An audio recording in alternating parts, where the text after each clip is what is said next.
Guys, सकाळी सकाळी पापडचा नाश्ता करून कपडे धुवायला टाकले आणि आंघोळ करून माझ्या बॅगमधला पसारा या कपड्यांमध्ये यावेळी कोंबला नाही, पण मी नीट ठेवला. अँड मग ताक आणायला गेली आणि नाशिकला तर मुंबईपेक्षा जास्त ऊन आहे. मग जेवण करून मी आणि पप्पा बसलो फुलं निवडायला, जे मी मुंबईवरून घेऊन आली आहे. अँड आईस्क्रीम खाऊन झोप काढून मी उठल्यावर खाल्ला आंबा आणि त्यावर पप्पांनी मारला हात आणि मम्मी पप्पांना रागवताना. मी आणि पप्पा निघालो मार्केटमध्ये पूजेचं सामान आणायला.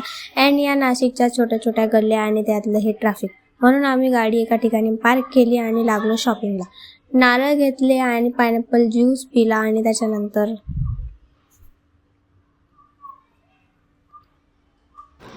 हे पकड किती जड आहे,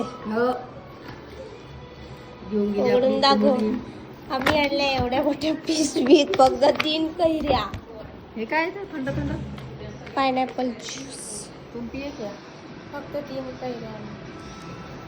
कारण पप्पांना फोन आला की अण्णा आले, मग त्यांना घ्यायला जायचंय म्हणून त्यांनी फास्ट फास्ट गाडी घरी आणली आणि सामान गेलं उडत. अँड मग मी बसली हार करायला आणि याचसोबत आजचा ब्लॉग इथेच थांबूया. बाय.